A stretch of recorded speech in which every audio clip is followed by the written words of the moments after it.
Hi, this is Katie Pertiet, and we're going to talk about the photo strip templates today. We have a free template that you can download in the link below to follow along, and I'm going to show you the different ways that you can use these templates. So let's start by opening the template. Go back here to my crop folder.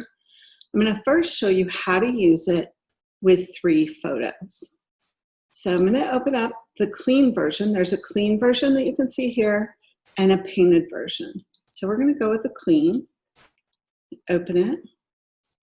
You can see we have 3 photo layers, a text path, paint, newsprint, which is great for blending, some ticket remnants for texture, and then where your background would go. So I'm going to start, and I'm going to click on the photo layer, the bottom photo layer, which is the far left photo. And I'm going to open up my photos. I saved myself 3 photos to use for this project. And you can see they're of my Dixie dog. All right, so I'm going to start with this one, where it's like a sequential thing of her getting a bone. So just scaling it down, just grabbing a corner and scaling it, positioning it over that text box. And then up here in the corner, I'm going to go to Create Clipping Mask. This is going to clip the photo to the clipping mask right below it. And while it's clipped, I can still rotate it, scale it, move it, and it'll retain that clipping mask. Got that where I want it, so now I'm going to go on to my second photo. I'm going to click on that layer, I'm going to open my photo, and we'll go with this one.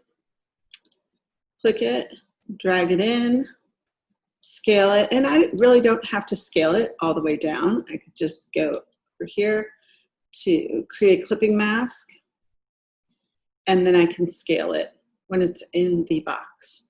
So I can see how I want it to fit in. You can move it down. All right, so we've got our second one in. Again, we're going to click on the photo layer.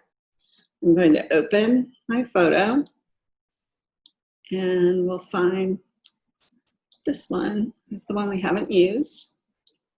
Drag it in over, go up to the palette and Create Clipping Mask.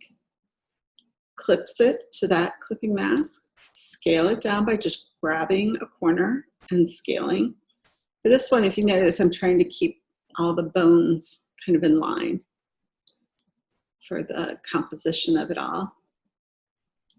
And the curve kind of creates some great energy, dramatic effects. And there, I've got my 3 photos all in position, ready to go. And for this one, the bottom layer says insert your background. So I'm going to open up the background that I have saved for this one, which is from the Puppy Power kit.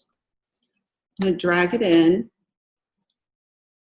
And I feel like it's a little light for these photos. So I'm going to go to Image, Adjust, and Curves. I'm going to grab the curves where there's the most activity in the chart, and I'm going to drag down.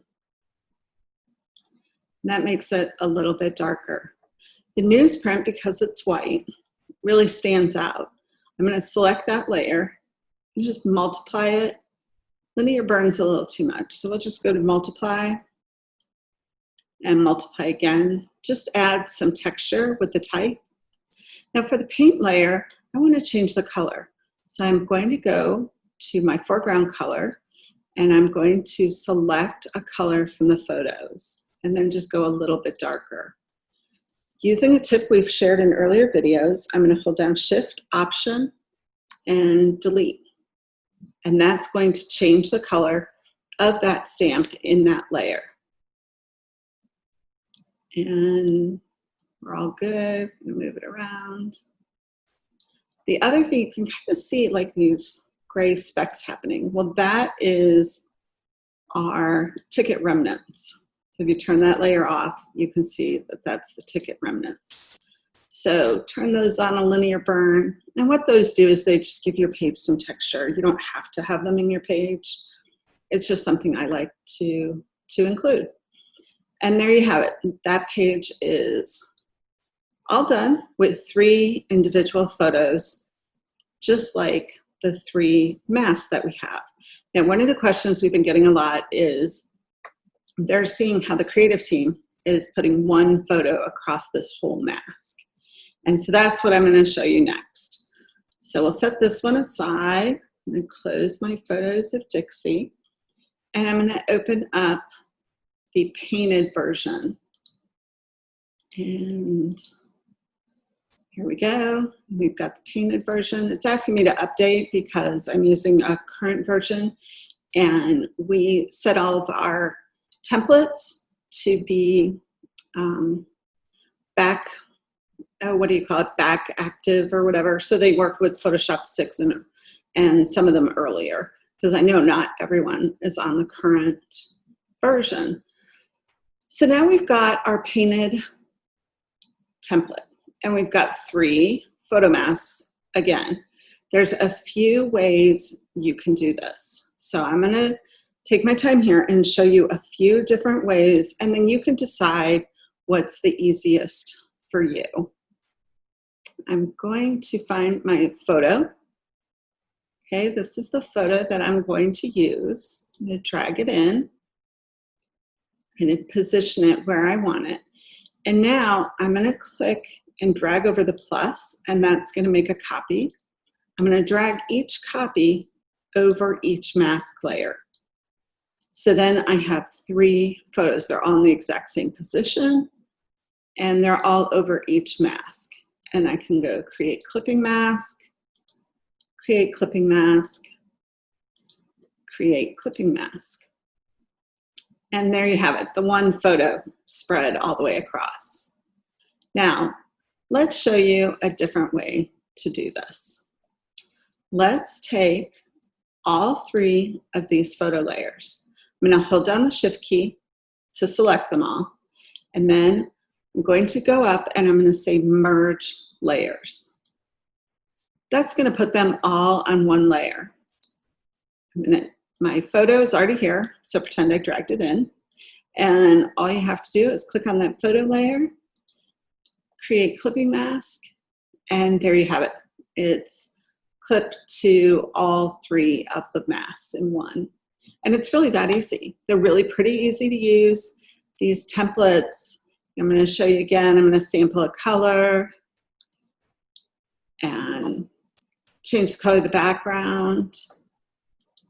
And the tickets, you can also change the color of those. Let's bring in some green. There we go. And it's so easy.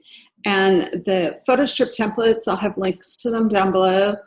There's a whole series. I've got more coming, and they're just a really fun way to add some energy and interest to your pages. And I hope you learned something new.